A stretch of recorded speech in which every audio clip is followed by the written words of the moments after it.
Good afternoon, and this is the second segment of the marketplace. This segment focuses on all things real estate. We'll be hearing shortly from WFCX Bloomberg on our real estate report. We have three new piece of news headlines we want to share with you around real estate. I want to say good afternoon to our viewing and listening audience across our various platform on television, on Temple Networks, on Apple TV, on Roku, on Android TV, and on Fire TV, and also broadcasting on WSDX Bloomberg, WSX 970 AM, and a number of other platforms that we're broadcasting on. And just want to say good afternoon, and I hope you're having a safe and productive day. Pleasant good afternoon to my colleague, Nancy Alert. This is the Alert Factor with my colleague, Nancy Alert, realtor extraordinaire. Nancy, how are you doing? I am doing well. I'm doing well. How are you? Good, good. Just making things happen. Moving the ball down the field. You know, That's right. just just grinding and rocking and rolling. You know how it goes. That's what we do. That's what we do. So how was Vegas? Yeah, man, you've been sending me the pictures and showing off, and I just said, look at her bragging and all that stuff. And I said, I, where was my? I didn't get my invitation. Where was my invitation? that actually was an all expense paid vacation. Thank you, Remax Allegiance. It was the Remax convention. We got a couple of awards, and it was great networking. Met a lot of realtors from around the world, literally. So it was really good, and had some great food at Nobu. So yeah. So you said interesting. It was all expense paid. So Remax paid for. I mean, how many people Just attended? me, I mean, how just big? me, just me, just me. Oh, just you. I thought it was every. I'm so. Wait a minute. They paid everybody's ticket and No, hotel room and no, no. They so paid so. ticket, hotel room, and conference costs for me because why? I'm Nancy Alert, the alert factor. Yes. You are funny. So Nancy Alert got an all expense paid slash business slash Mhm. leisure. Exactly. Vacation. And the leisure was the casinos, right? All the casinos. Right. The leisure was a casino and Nobu. Yeah. Yeah. And so now why were you why did they, if you don't mind me asking, why did they choose to pay for you? Is it because of some special ranking, position, leadership? What's the reason for that? If you don't mind me asking. I would like to say that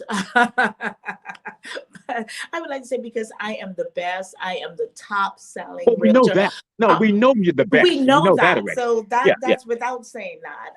Right, No, but right. actually, Remax had a contest where they were going to Oh, pay for one person that had the most people they referred to Remax to become agents at Remax. And that and was you me. won. That was And me. you won. And I won. Man, Yes. I'm gonna need some of that sprinkled dust that you got going on there, so I can get some of that you I know know. It's that some that, extra that dust. I'll send it your way. something that's great. So how many people were in attendance at Oh this my God. It had to have been over 6,000. excuse me?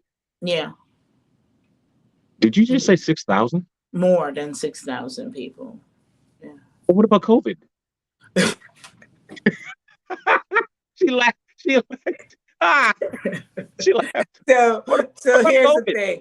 Okay. I did have my mask on, and most of the No, people, I didn't see any of those pictures with the mask on. I know. I So didn't see them. most, I took I it just off want for to the know. pictures, but most of the people did have their mask on, and I just prayed to Jesus and say, "Cover me with the blood of Jesus," and I wore my mask, and I'm like, okay. You're crazy. You're crazy. You're crazy. Yeah, but I Um, mean, yeah, but for the most part, honestly, because when you were in the casino and stuff, you had to have your mask on. yeah, yeah. Mm. Okay. All right. Good. Good. Good.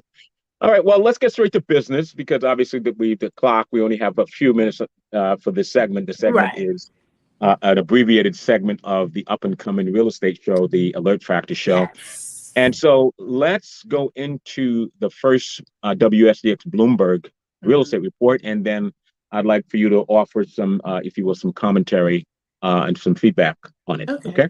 Okay. This is your Bloomberg Real Estate Report. I'm Denise Pellegrini. Higher mortgage rates are on the horizon, and that usually puts a little bit of a damper on home buying, but this time it may not even dent demand, especially in places like South Florida. It's so out of control right now in South Florida. We had a 142% increase in Miami-Dade County and home sales this year. Peggy Hogan-Marker is president of the Marker Construction Group, and she says people have money to spend and in many cases don't even need that mortgage. Most of these people are cash buyers. And she says some people who weren't even thinking of moving are being inspired to rethink things and maybe go elsewhere instead. The money that's coming in for your house right now is so attractive that even when people don't have a place to live, they'll relocate within the state. They'll move to a different county or whatever just to kind of cash out. It's insane, the numbers that are being offered. Nationwide, home prices hit a new all-time high in February, and that's ahead of the usual spring home buying season. And that's your Bloomberg Real Estate Report. I'm Denise. Now, I got to tell you, I mean, before you offer your expert analysis and feedback, I'm hearing all this talk about inflation, and I don't know if it's because it's being politicized, and I get the kind of funny that it is. I'm hearing great job numbers report. Okay, obviously the real estate market is still on fire. It's hot. So, and then now you have the energy situation. So help me to understand what inflation are people talking about? What high cost of living when people got money to spend on real estate? I mean, is there any end in sight in terms of the cooling down of the market? So you are 100% correct, right? What is this inflation we're talking about? Well, the inflation is about 7%, and it has gone up, right? However, at a 4% interest rate, we are still people are still buying homes like there's no tomorrow. What I say is there's a lot of people that have cash and are buying cash. There's a lot of people that's getting loan, and because the interest rate at 4%, it's still lower than 2017, 2019. It's still lower than that, right? So my thing is, if you have the money and you could afford the house, buy the house. Buy it now. We don't know what's going to happen because the interest rate is definitely going to go up a little more in the near future. So if you have the money and you can afford it, buy the house. We are not seeing a slow down. We're seeing maybe a little bit of a not a run, but a jog.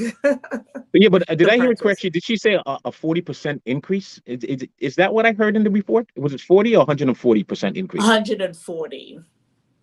Yes. Oh, wait a minute. And that is 100% I know. correct. I was like, I know she probably meant 40, but she did say 140%. Yeah, because the prices are those are insane numbers. Those are insane numbers. They are insane numbers, and they are the same insane numbers that we had in 2004, 5, 6, 7 before we got to the bust, right? The difference that I would like to point out to people, the difference right now is back then you had high prices, high interest rates, interest only loans, negative amortization loans. We don't have that right now. We don't have that. So you're not going to have you're not going to owe more than you started with in this market that we have going on right now. You're going to pay more right now, but then the market is going to correct itself in the next 10 years. If you don't sell, you'll be all right. Wow. And so the report said people got money to buy.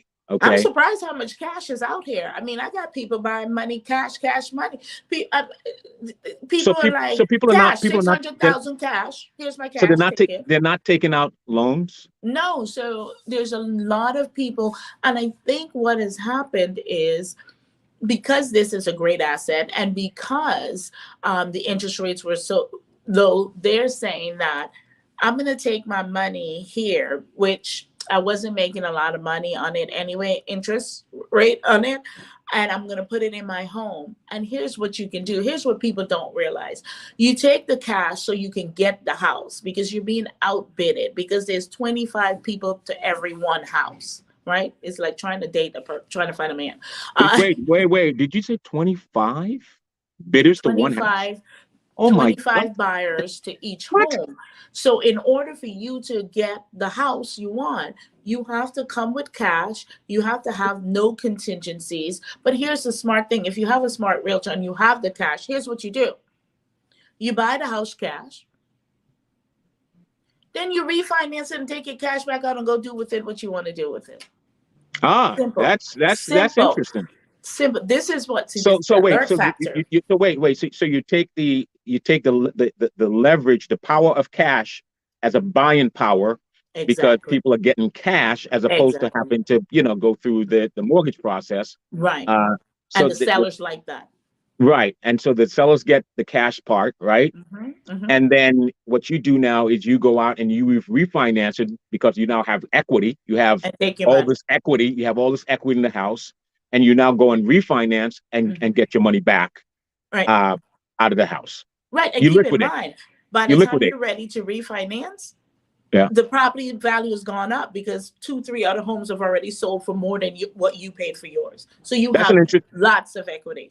That's a good example because what I'm hearing, and let's make sure we explain to our audience what you're saying, that if someone has the ability to pay cash, your purchasing power, your bargaining power is a lot greater because you have the sellers love a cash buyer. Yes. Okay. Now, obviously, you're using your principal, you're using your cash, but because interest rate is still at a historic low, that is still cheap. Money is still cheap to borrow, right? Yes. So you have the leverage of cash. You get the right price. The seller gets what they're looking for. Now you got the house, your cash is in the house, you're refinanced because rates are so low to take your cash out and you're not paying a whole lot of interest rate to borrow on your and cash. The most important thing is you got the house you wanted and sometimes because you're paying cash, you might pay a little less than somebody that's getting a loan because the seller doesn't want to deal with appraisals and all those types of financing contingencies. So you might pay a little less than the person that's getting a loan for the property. So if you have the cash, leverage it. Okay, fantastic. Let's take a break. When we come back on the other side, we'll continue our conversation here on the Marketplace Real Estate segment with the Nancy Alert, with the Alert Factor here on our TV network on WSCX Bloomberg, WSCX 970 AM, and of course, across all of our television platform, Tempo, Apple TV, Roku, Amazon Fire TV, and Android TV, and all the other platforms you're on. We'll be right back, folks. We'll be right back. This is your Bloomberg Real Estate Report. I'm Denise Pellegrini. As we've been reporting, some investors from Russia already have their money parked in the United States, and they are continuing to look to real estate as a great way to keep money safe and protect against inflation. But Florida, Georgia, New York, California, Illinois, and Washington State could be among the states that do see a bit of a drop-off in buying because of sanctions, according to Realtor.com. Not too much impact, but possibly concentrated in the luxury condo market. And some neighborhoods in and around Miami and around Los Angeles have been popular historically among Russian buyers. Meantime, if you're trying to lock in that mortgage rate now, could be a good time. A bunch of lenders offering about 3.75% for a 30-year fixed right now. Michael Simonson of Altos Research says, though, even at 4%, the rate is low, but don't buy a property just because of low rates. A 4% rate in a 7% inflation environment is still a really good deal. But if you can't afford it, don't buy it. And that's your Bloomberg Real Estate Report.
This is your Bloomberg Real Estate Report. I'm Denise Pellegrini. Those mortgage rates may stay low for a little while longer because of all the global tension, but eventually they will go up, especially when the Fed hikes rates.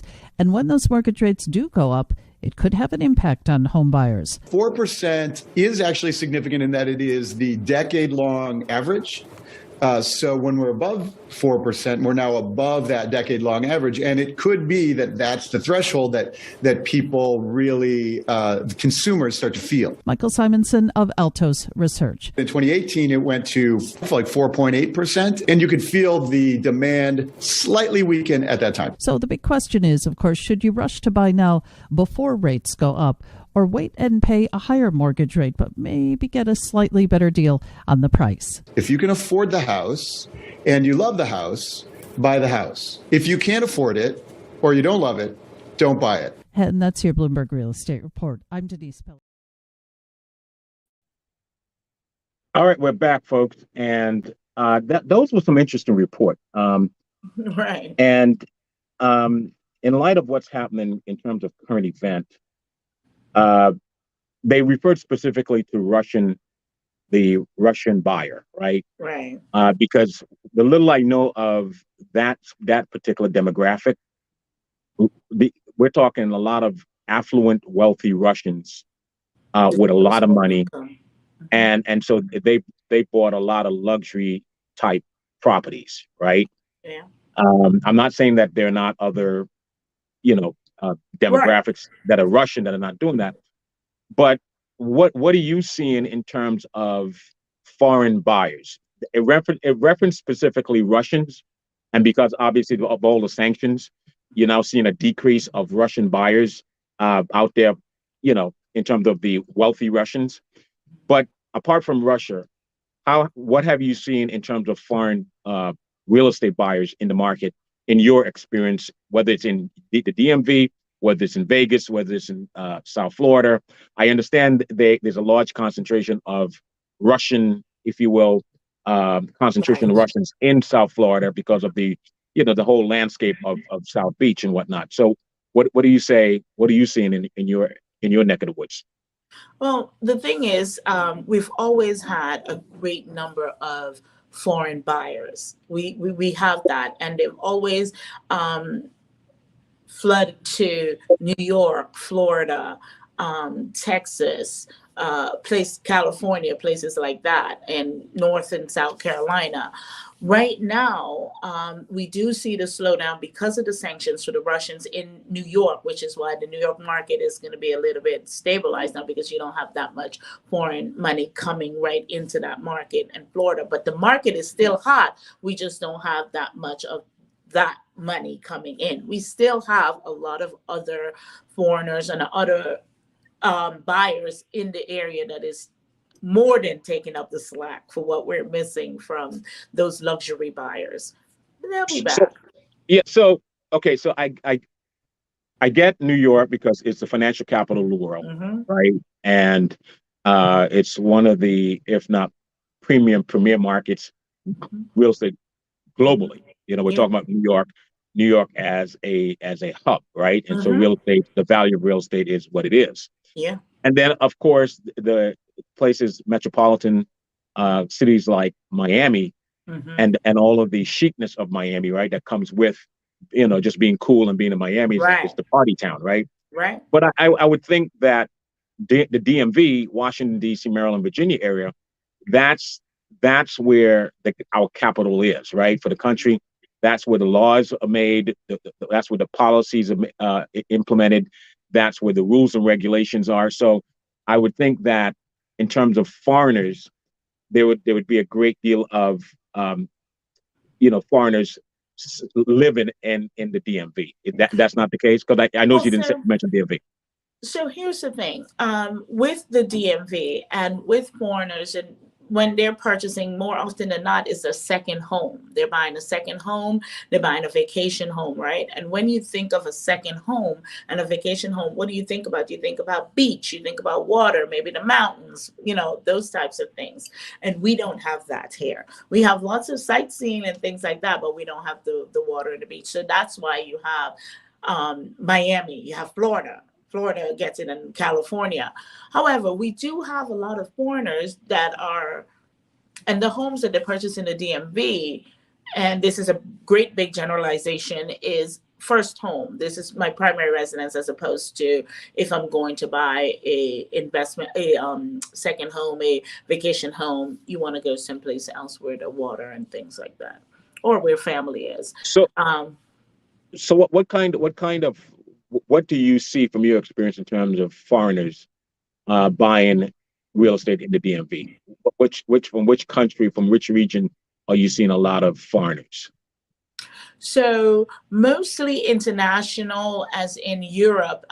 The Canadians tend to go towards Florida and Texas, right? That's where the Canadians go. They don't come to DC. I mean, that's not, I mean, some do, but it's not like an influx. So for the foreigners that come to DC, it's mostly Europeans that come to DC to live. And most often than not is because of work. They might have been working with a government or whatever, and they've been transferred here.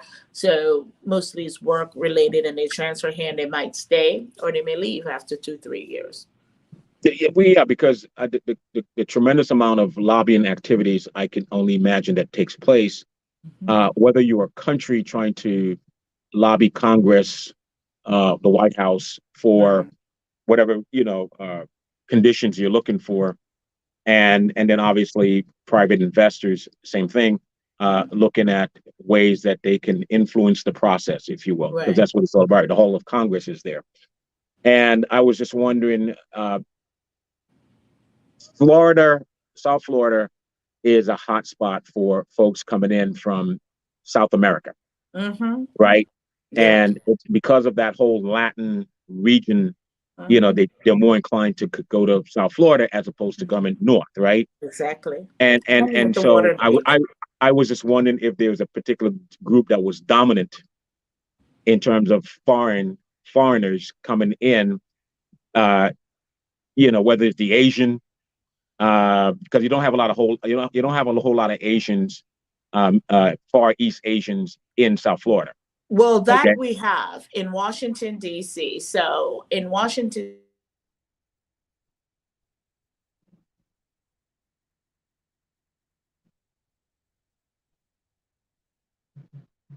We can't hear you.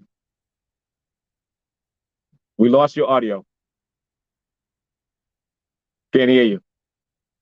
Well, unfortunately, we've lost the connection with Nancy. No, can't hear you. Yeah, something happened. Some kind of gremlin. The computer gremlins did something to the computer, so we lost our audio. You can see her, and she's going to try to come back in. But we've come to the end of that segment number 2 here on the marketplace, and clearly we have a situation where we'll have an opportunity to, let's see, close out the program. Nancy, can you hear me? I can't hear you. I don't know why. I can't hear you. Can't hear you. That's okay. Can't hear you. No. Don't worry about it. Don't worry about it. We've come to the end of the program anyway. I'm not sure what happened. You lost your audio. That's okay. I see you look disappointed. That's okay. Don't worry about it. Let me just wrap up and close out by simply saying thank you so much, Nancy, for the alert factor segment on the real estate segment of the marketplace. And I hope, folks, some of the information that we shared with you and from Nancy, that it was both educating and edifying to you as well. So I want to say, Nancy and the rest of the folks, hope you have a safe and productive day. Until we talk next week, we will talk to you soon.